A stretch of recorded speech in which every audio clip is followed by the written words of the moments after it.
Well, hi, everybody. I think we've got the floor here now. We have the hall. And I want to welcome you all. I'm Bobby Spaeth, and I was asked to moderate this discussion. And in the next hour, we're going to explore 60 years of archives that have been maintained by Horizon House residents under the direction of the Residents' Council. Now, these materials do include activities governed by Horizon House nonprofit corporation, information that was provided to residents. And we'll get a sense today of what these resident archives are, what's missing, and what the future holds for this collection. And that may sound a bit on the dry side, but we have an hour and we will delve into the controversies on this historic collection with differing opinions on what should happen as we all go forward as a community. Meanwhile, this forum is not a debate, as we always preface Horizon House presentations. It is a forum. Our goal today is to inform you, to give you the chance to ask questions and express your opinions, and there won't be a vote or a survey, and if there's any action, it will be made by the Residents' Council. But first, there's a brief explanation of what we currently have archived here in the custody of the Residents' Council. Oh, good.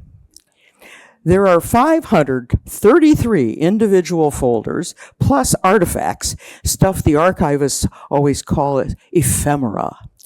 Things in scrapbooks and on photos, and these materials are housed in locked file cabinets on floor B2.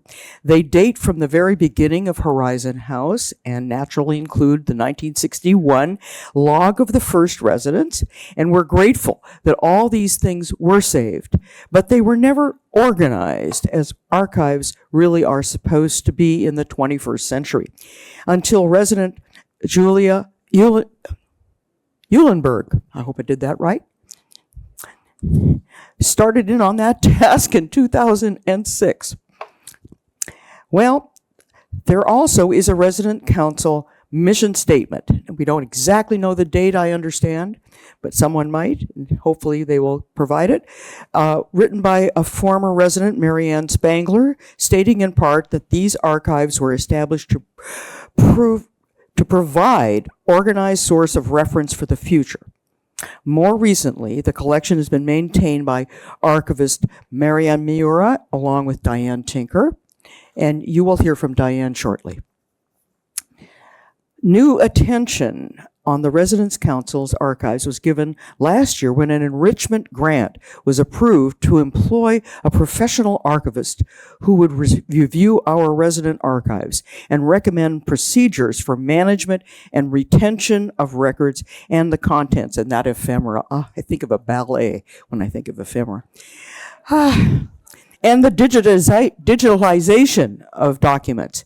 There'll be an ad hoc committee created, separated from the standing Resident Council Archives Committee, and it was chaired by Carly Swift, and who was the council's VP for administration. And Carly has resigned at the end of the year, and Mary Koch was appointed to fill her position. Well, during the course of this project, the University of Washington's Library Special Collections Department informed our Horizon House working group that it would accept without endowment management, storage, and care of the Horizon House Resident Council archives, supervising access for academic and historical research. Our consultant, Rebecca Gorovich, I hope I said that right, met with the Special Collections Curator, Ann Jenner, and Rebecca organized and indexed our archives so they are ready to be turned over to the UW Special Collections. If Horizon House Residents' Council archives are to reside elsewhere from Horizon House, its current policy must be changed. Right now, that policy states it is not permitted to share documents with persons not within the Horizon House community, especially documents that contain the names and or personal data. And that issue is before the Residents' Council, should that policy be changed.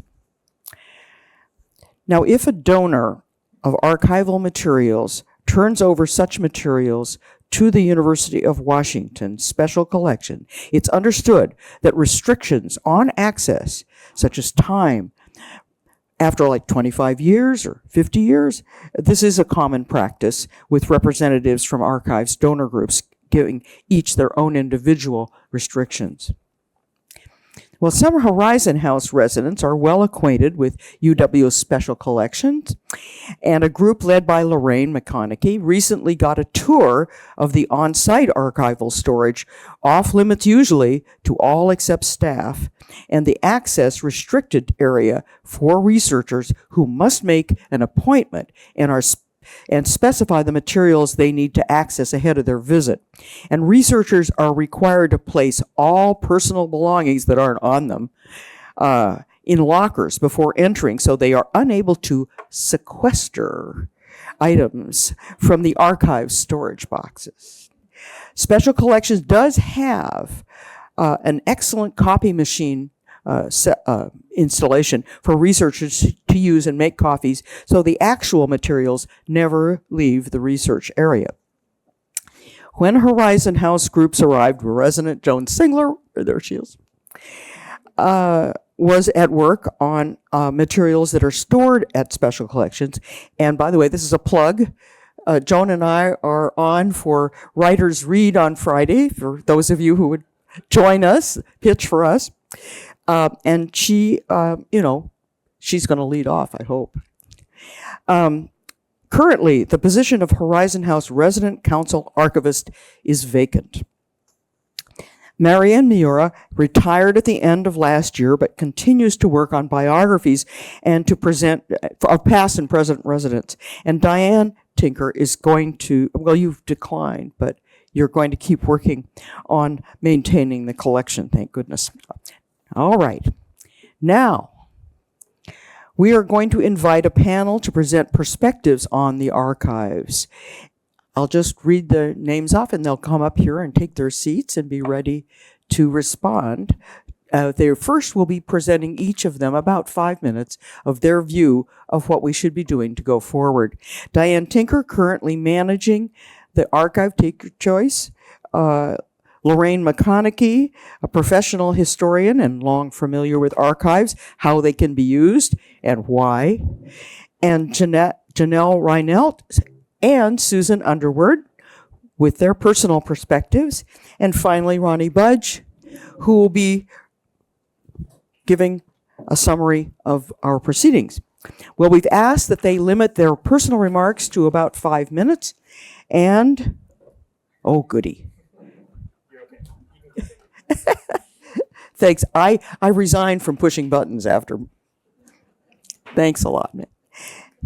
And after they've finished their presentations, questions will be welcomed from all of you, and we have the hall here until noon. Okay, let's start off.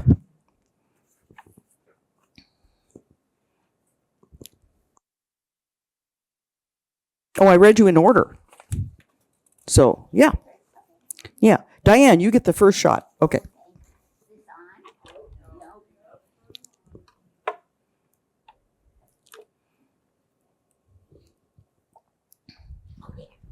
Okay. I was asked to tell a brief history. In 2020, George Counts, who was the administrative vice president of the council, appointed Marion to be the archivist.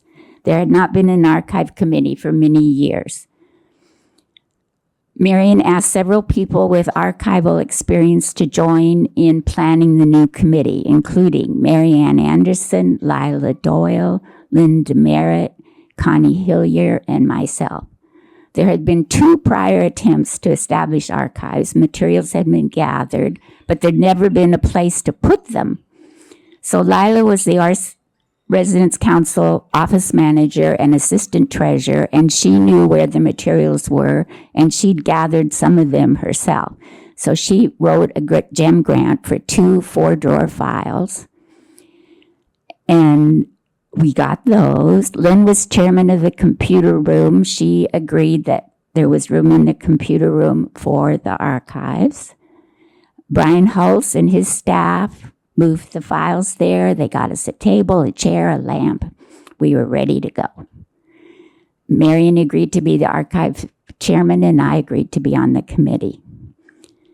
We brought up the boxes of files from the storage locker, and we got to work organizing them. We put out a call for old materials, and over several years, we got a lot of materials, including banker boxes full of files. And we contacted all the past presidents, and many committee chairmen went to their apartments even and gathered materials. We asked for only files older than 2 years because newer files should be kept by the current officers. My background in archives is that I worked with the archives at the Women's University Club for 10 years, and many of those years as chairman of the History and Traditions Committee. And I worked with Marianne Spangler, who was a resident of Horizon House, who was an experienced archivist, and who was the person who had tried to start the archives here before. Marion and I worked gradually. The prior committees had written guidelines and goals, policies. We used those. We have almost every single resident council meeting minutes from 1961. 3 years ago, the files were in usable shape. We put an inventory list on HH Connect of everything that was in the files. The files are kept locked and is accessible by appointment. And we announced that they were available. We didn't get very many requests to come and see the archives. But even though they're not used very often, they are important and sometimes answer questions that officers and committee chairmen have. And so they do need to have access to them. So now the materials we have fill the 2 4-drawer files in the archive room, also another 4-drawer file in the RC office. We have a horizontal file in the RC office that has all the Bob Cram cartoon drawings and posters. And we used to make posters for events. And also we have a hard drive with all the photos taken by the photo committee for, I think, over 10 years.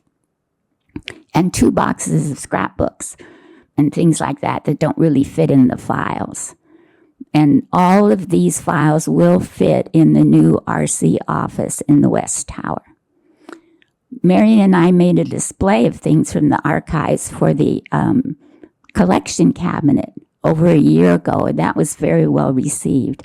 I think we could do a lot more with the archives if we had a bigger committee of active, interested people, and I think it would be nice to share things from the archives with all of our residents. These are the archives for the Residents' Council. As Bobby mentioned, we also have materials from Horizon House. So to me, there's some question about transferring materials that belong to Horizon House to the UW. Do we have to have their permission? The UW states that they only accept files that are inactive. And I don't think that our files are inactive. At least recent files. Would 10 years be a better cutoff for inactive files? And Marion's working on this project to do bios. And that's not quite finished, but there is personal information on some current residents. So should that go to the UW? As someone who's worked on setting up the archives for over 4 years, I would like to see them stay here where they are easily accessible to residents.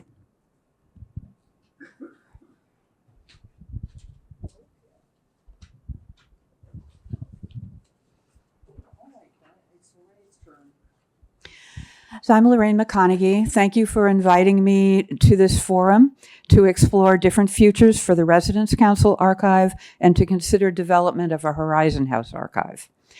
We moved in April of 2024. We are relative newcomers here.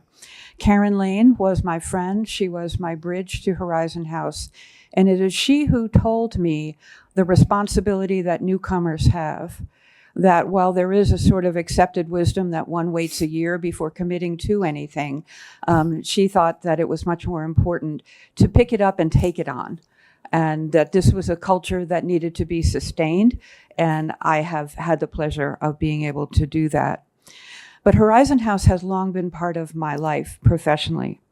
Julie Uhlenberg, whose name has been mentioned, moved in 2003. She was a good friend. We had gone through the UW history PhD program together. We were older. We were not these wet behind the ear graduate students. We were women who had families, who had had careers, and we sustained one another. She went in a different path with her PhD than I. I went to the Museum of History and Industry. That's why I have brought artifacts here today to show you rather than to tell you what I would like to express.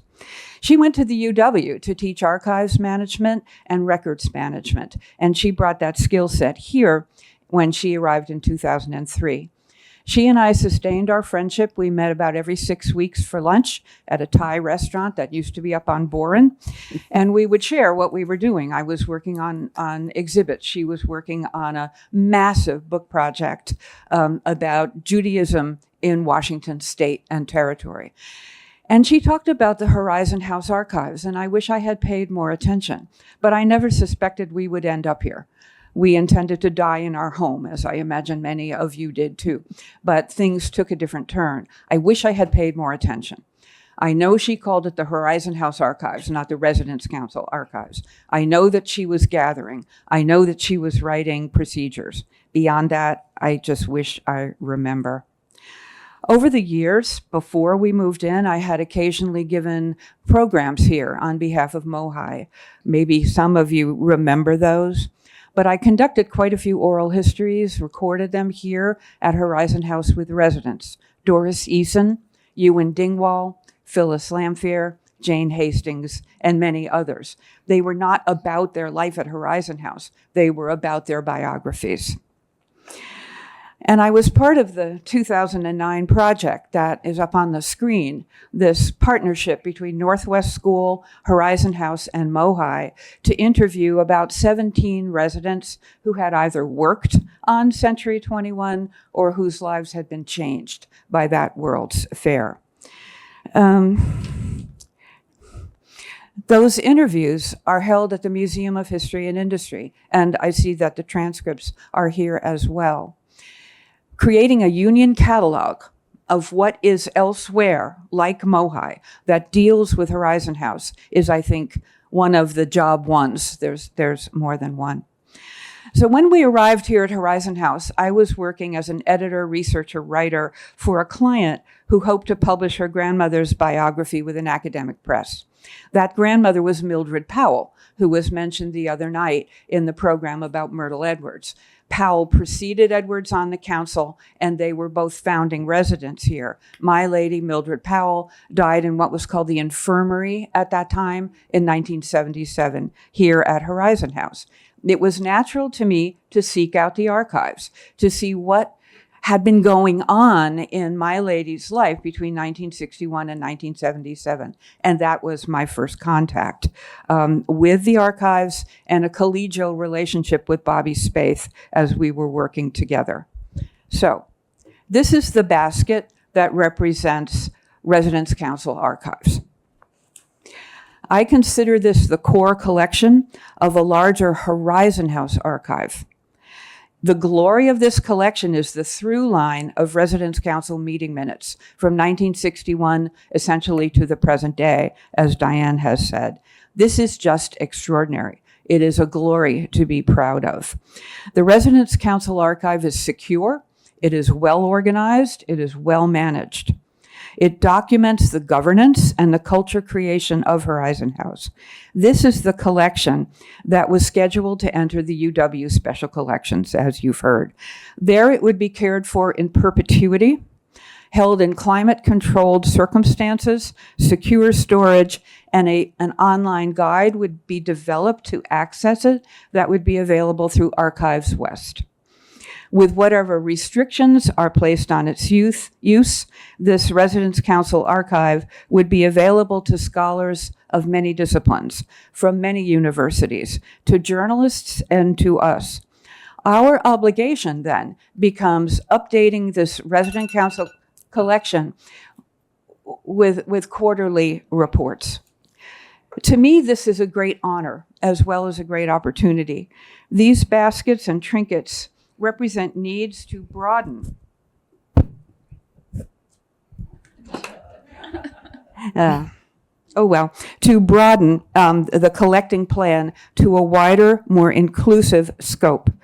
Removing responsibility to the core collection to the UW frees our volunteer hands to do broader collecting for other archival work here. So I close this basket because, in a sense, its work is done, except for updating. So you must imagine this basket with a big question mark over it.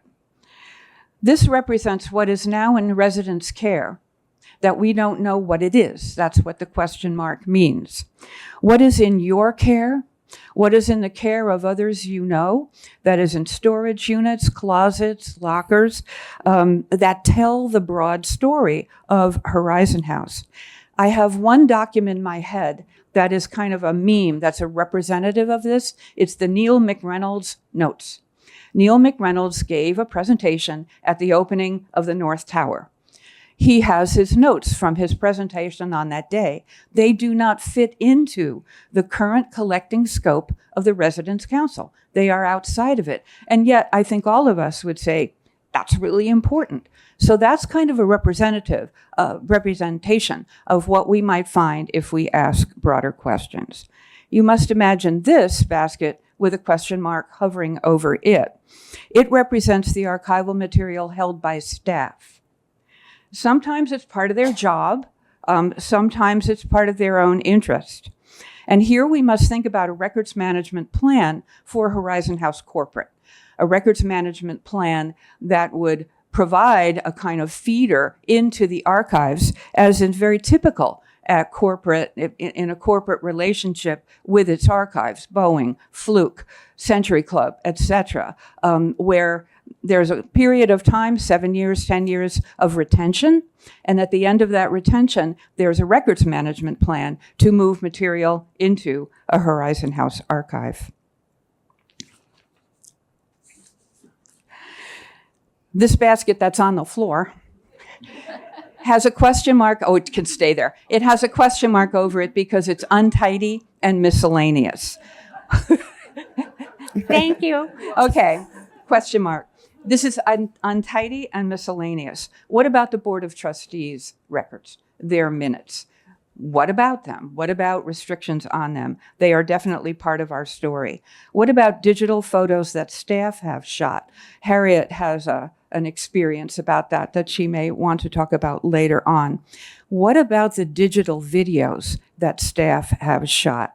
I think particularly here of Susan Underwood and Anne-Marie Godston's walk and talk digital video tour of the D-level gardens. It's more than an hour long. It was shot by Chase, who was here when Nick was on sabbatical. Where is it? It's not in any common place. It's in staff care. I think we need a policy about that. What about Kathy Gunstone's presentation on the built history of the Horizon House campus? Where is it? We need to have that. Linda Purdy and Bobby Spaeth's biography of Myrtle Edwards. The photos and the recordings of the November 2025 farewell to the West Wing. We have a file in Residence Council archives because that was designated as a special project. So that's where the paper material is. But if you were there that night, you know that many photographs were taken and much video was shot. When found, this material will only fit into the core collection if it is within the collecting scope of the Residence Council.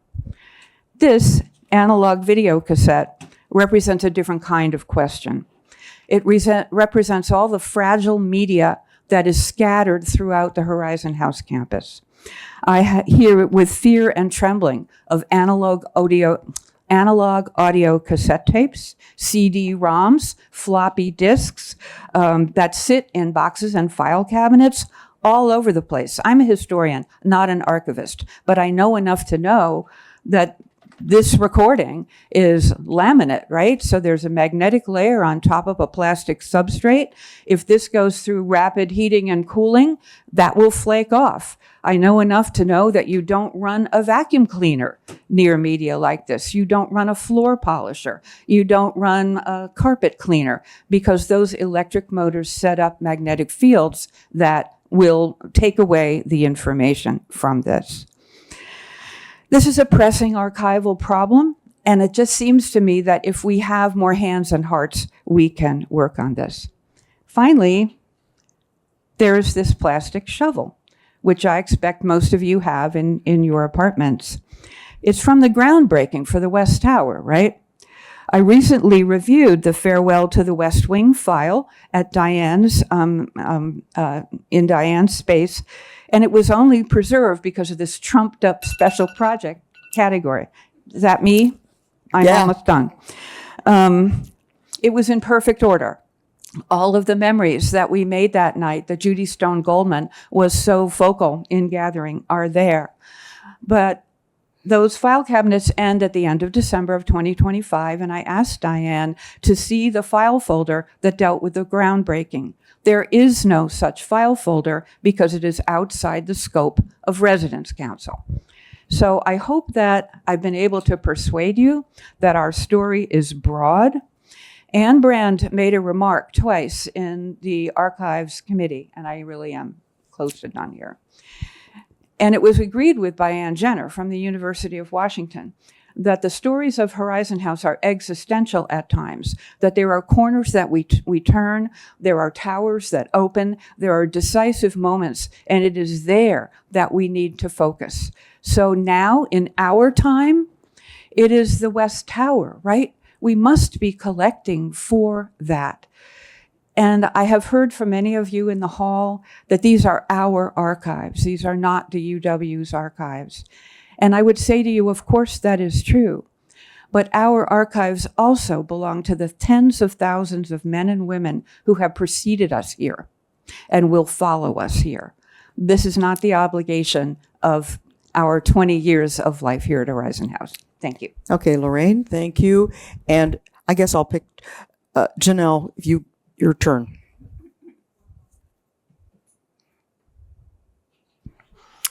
Thank you for asking me to speak. I'm Janelle Reinelt. If you don't know me, I was a professor of theater and performance, and I did not have much to do with the archives until very recently when I was given 2 banker's boxes of Reader's Theater play scripts, some with the names of residents of Horizon House who were actors or directors. They had been found in the storage unit of Sunny Mondays, the happy hour of drinks and hors d'oeuvres, when it was cleared out for the West Tower construction. So this is kind of exhibit A or B or C for the point that as we expand and change, important materials can get lost. But these scripts don't have, as far as I know, any direct connection to the resident council either. So under our current operating procedures, they might not be collected anyway. My first point then is that we need to expand and embrace a wider domain of archival materials going forward. At our tour of special collections, you saw the pictures there. Among the many things of interest we saw were what in theater museums and libraries we call ephemera. And that word was already introduced this morning. I thought that might be something I would bring. Props, costumes, programs, and other objects that do not usually or easily fit in a folder, but which institutions such as the UW Library can collect and sometimes display. I would very much like to include in our archive ephemera that demonstrate our enormous imagination and creativity. From Oliver Chrysotomo's Small Shovels, which you saw a moment ago, for the groundbreaking event, to the beautiful weaving our residents made, overseen by Marianne Counts during the West Wing farewell, and which now hangs on the wall in B1. The point is that growing our current collection to include more of what Horizon House is and does is especially important as we move into this period of expansion and change. Now I'd like to address directly some of the concerns which I've heard about moving our archives to the University of Washington. First, the question of accessibility, that our residents should have direct access to our own materials. I think this can be ameliorated by reviewing the core collection before it is transferred to UW and copying whatever an appropriate committee would think is essential to have in-house, to retain in-house. Probably the minutes of the resident council meetings, but perhaps not some of the individual committee minutes. That would be up to the committee. After the initial transfer, we would update materials quarterly according to the agreement, and the university stipulates that they must be digitized going forward. Anything digitized is available to our residents without traveling to the Special Collections Reading Room, although that too is an easy journey by public as well as private transportation, as we saw that day that we went. And the reading room is very pleasant. Second, there is a concern about whether residents will volunteer to do the digitizing and collecting necessary to expand and update the archive quarterly. It may take a while to build momentum, in which case we don't have to submit new material until we are ready and able. But I also believe that people like me will be willing to help grow the collection and learn the skills required.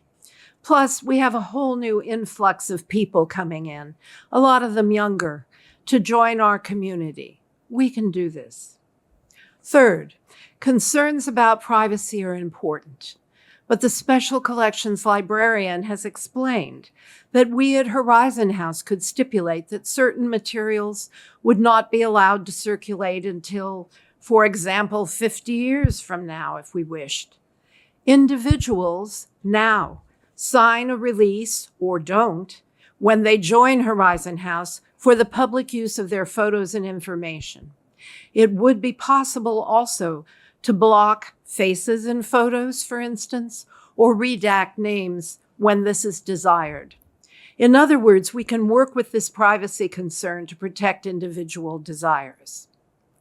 However, the resident council would have to rescind the 8.4 clause in their governing manual that we've already heard about. This is easily done by a majority vote if there is the will to do it. And obviously, the archive cannot be transferred to UW without this action.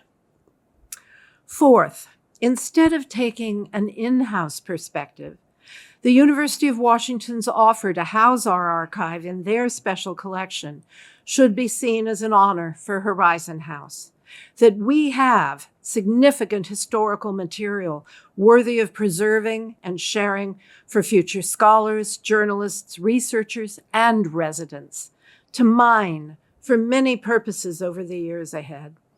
I can imagine many dissertations and interdisciplinary ones using Horizon House as a case study in how to create successful senior living, how and why churches and religious institutions moved into elder care at a certain moment, how creative innovations such as our Monday Market and Partners in Care have funded resident-designed and driven socially progressive programs.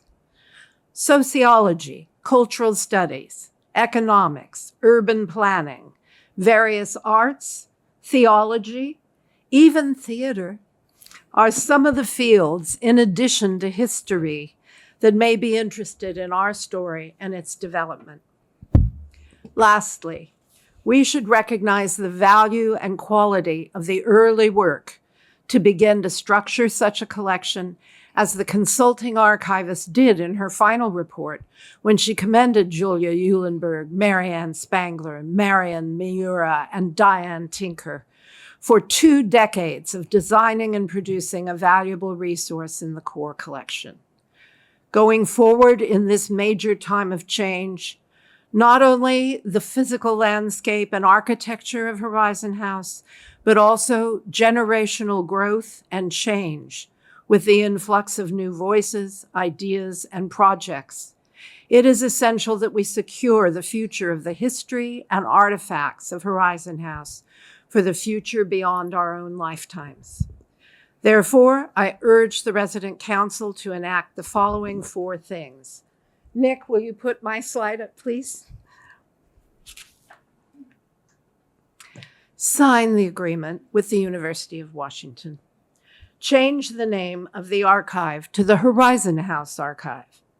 Rescind Article 8.4 and form a new committee charged with follow-through and expansion of our materials and recruit members for it. If those of you here today agree with me, please let the resident council members know, because they're the ones who will be making a decision about all of this. Thank you. Okay, Susan, you're up. Yeah. Yes, I have it. Well, I'm a user of the archives for my personal interest. One is genealogy, and another is textile history. And because I've been a collector of some historic quilts, and there's always a interesting story behind quilts.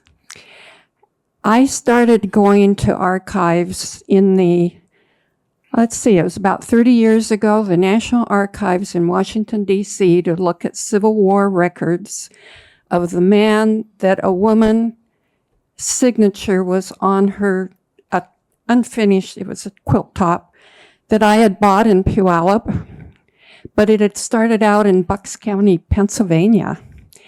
And she had married a Civil War veteran, or her husband, they were married maybe before, I can't remember all the details, but pulling that Civil War record gave me so much entree into the history of this unfinished signature quilt with these beautiful imported turkey red fabrics from France and Scotland.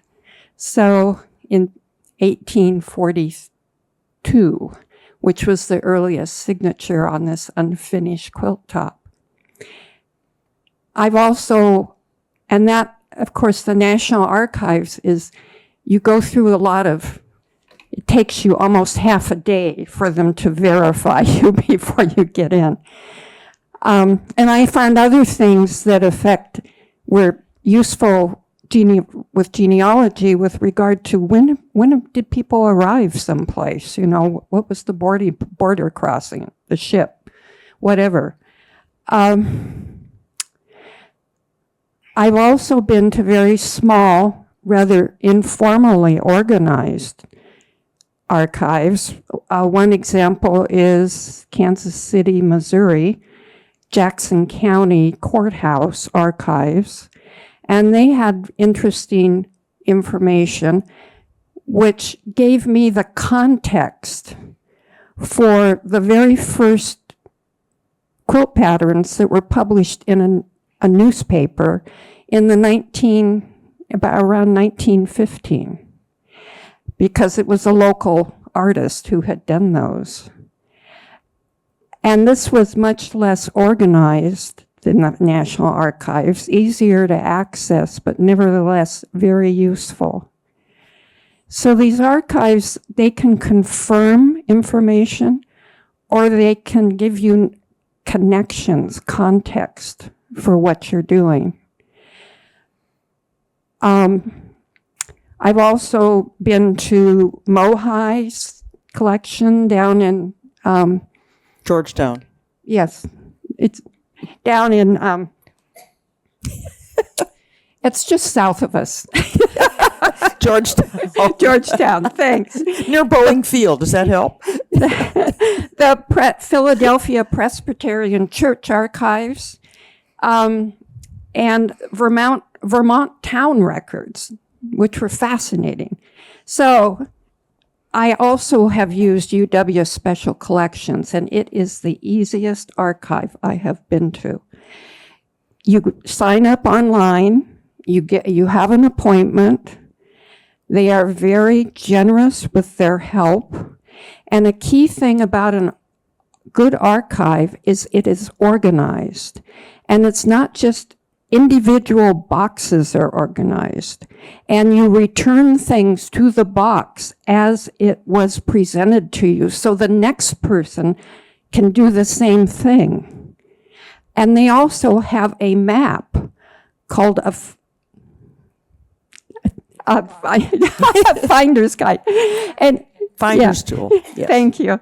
That is assembled so you know where to go and where to get things. And that is so valuable. You also have knowledgeable librarians, and it is their job to be there. They answer questions. If they know what you're looking for, they have suggestions that you might not have thought of. And it's just a very easy environment. You have to shed your coat. You can only take in paper. You can take in a laptop and a cell phone. And everything has to be in pencil. You can also take a camera in and take photos. So, or you can copy material.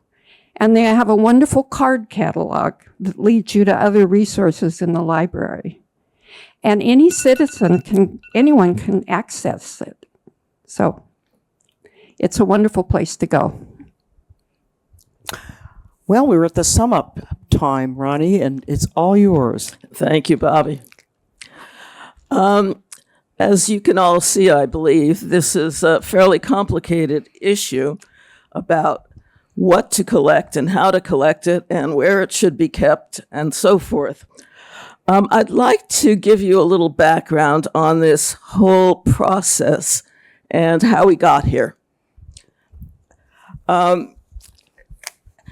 It started, in truth, as an effort to save paper. We were reminded that one of the goals one of the prime goals in Horizon House is to not use paper if we don't need to, and to create digital files. So a group, I think it was headed by Lorraine, started to talk about how to do that with the archives that we had already collected. Then we went on to realize that we needed to be collecting a lot more than what was in those archive files that we already have. And Lorraine summed it up beautifully.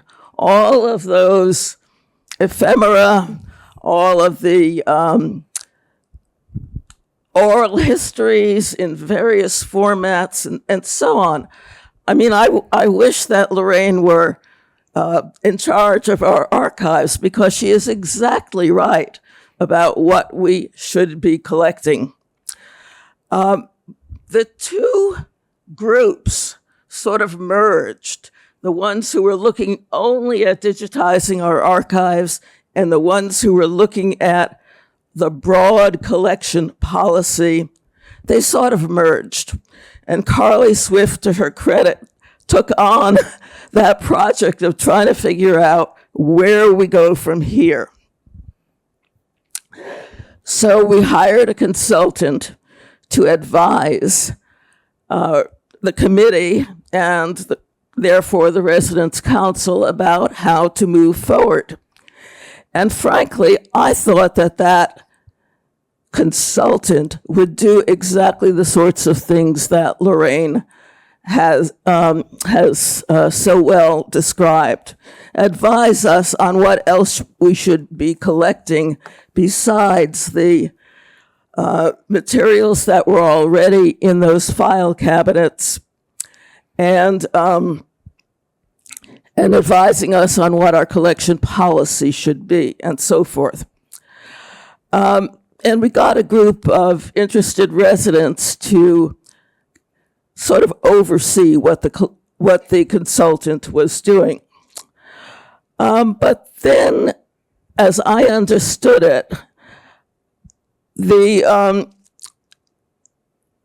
when our consultant met with the head of the archives, or the collection, that special collection at the University of Washington, her name is Ann Jenner, and she really knows what she's doing, no question of that.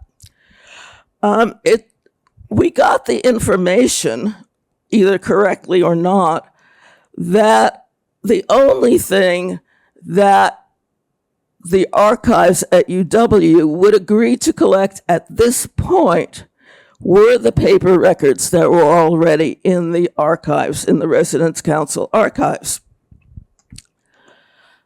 So with that information, the consultant removed what was in the file cabinets, organized it very nicely, indexed it in the way that archives likes things to be indexed, put them in bankers' boxes to be transferred to the university.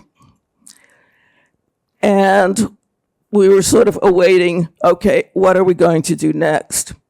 And that was the point at which this became controversial.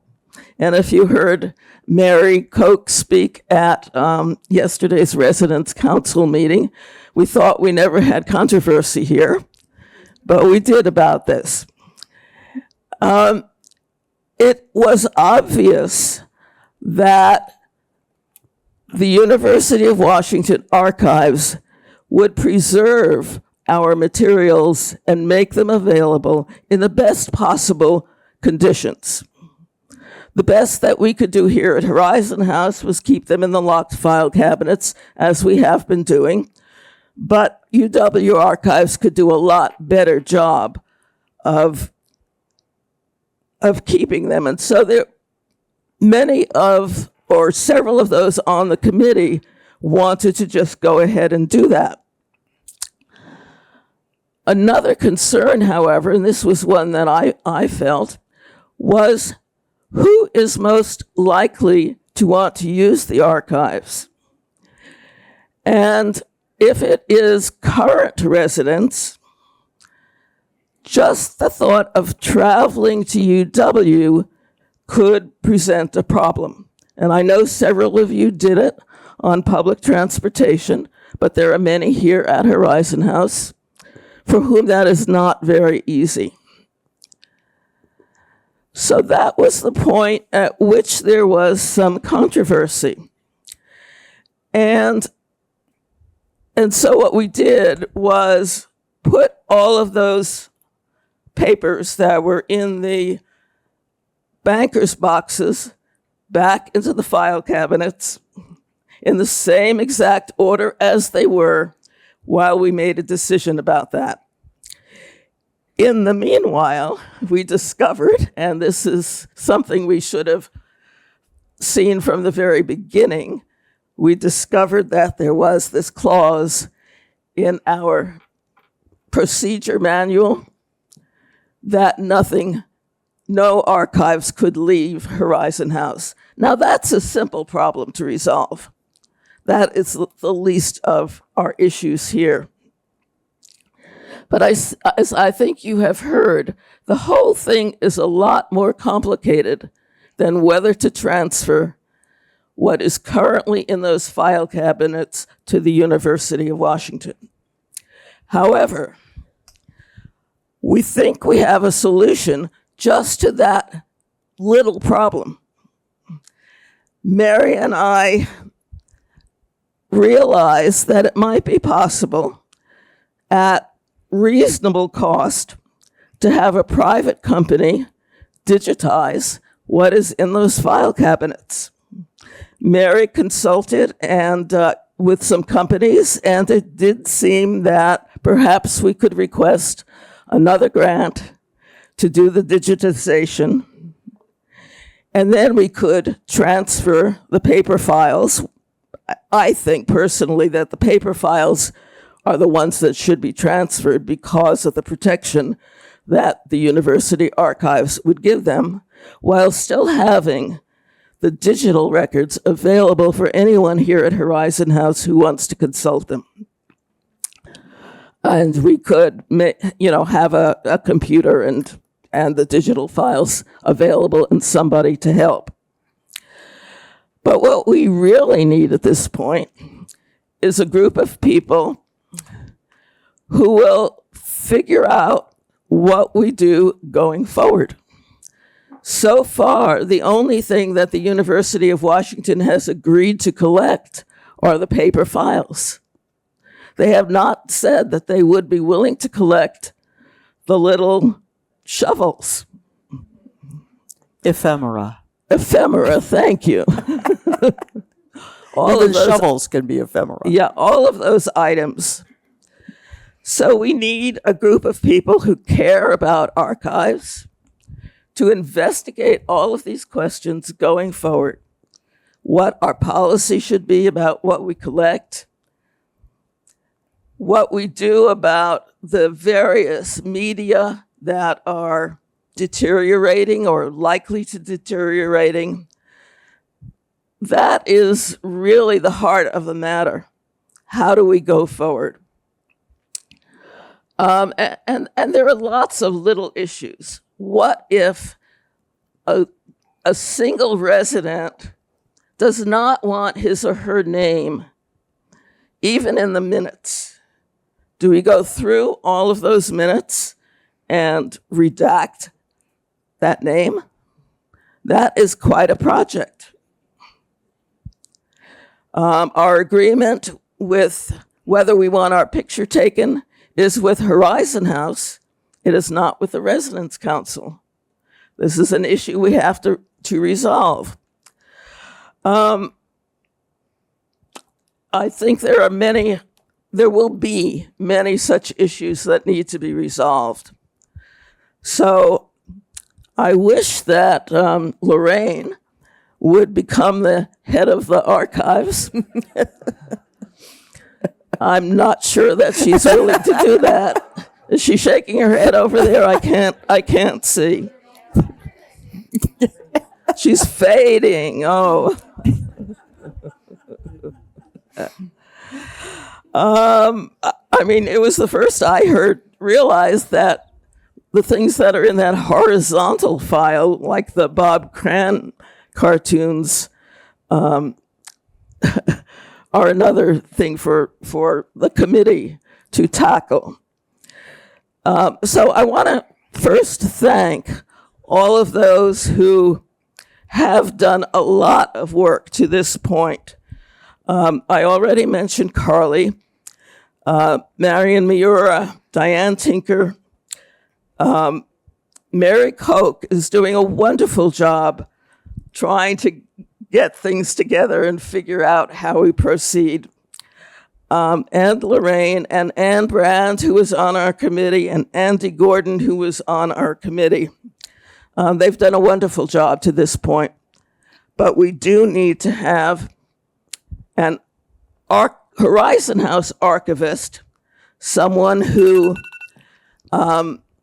will kind of oversee this whole thing, and then a group of interested residents to be on a committee to realize what all the questions are as we go forward, and to take the steps that are needed to proceed, and as Lorraine said, to make the record of what has gone on here at Horizon House, which is such an important part of the Seattle community, be available in all its different formats. And that includes the Horizon House, as Lorraine says, the corporate records and the Board of Trustees records. We need as well to be working with those bodies because those are also very important to the history of Horizon House. Thanks, Ronnie. We have like 5 minutes before we're supposed to sneak out of here. Decamp.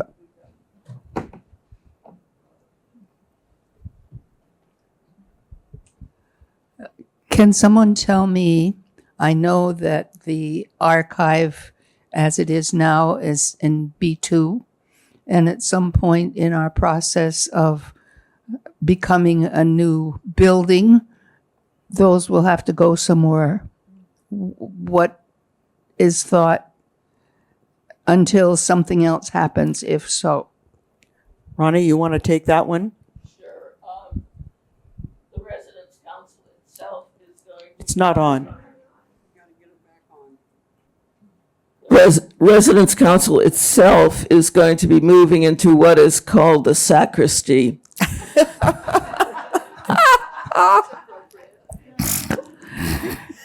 And hopefully we can find room in there for the file cabinets. And there are plans for where to store them in the new building. It sounds like the resident council realizes the importance of getting the files to the University of Washington. I would just like to second that because I wrote a book on the history of the civil rights of Seattle, and I did it because for 20 more years, every month during Black History Month, there would be an article and stories in the newspaper that were incorrect, given by people who were never involved in the civil rights movement. And the University of Washington had every piece of paper from the time in 1961, when I was secretary, till the end of the Seattle chapter of CORE in 1968. And so I could write a book with the proof, the actual facts, and had it not been for what was at the university, we would have to have just, could we remember better than what the newspapers were printing? That book is also co-authored with Jean Durning and Maid Adams, also Horizon House residents. Yeah, and that's right. I want to thank you for a terrific presentation. I think it gave a lot more clarity to what's going on. It seems to me that the first thing that we need to do is decide if it's going to the UW. I think some of these issues are very valid, but I do think that they're solvable and can be worked out in a way that's acceptable to most people. One question. Once a resident dies, does that redaction have to continue? Like if I don't put anything in and I die, nobody else can come in and say, don't use her name, can they? I think Lorraine should take that one because she's had most experience totally with archives.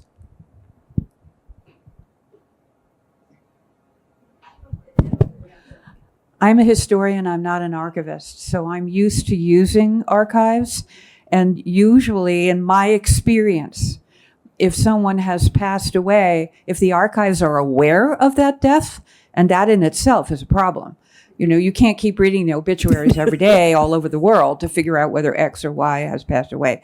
In most cases, the restrictions would pass off. But I have never seen the I'm sure I signed it in the stack of stuff I signed, but I don't remember what the agreement said about my image and whether that can be used and all of that. Anyway, I do want to say one thing. I would be happy to serve on such a committee, and I think many of us would. But I'm a historian. I have a personal interest in this.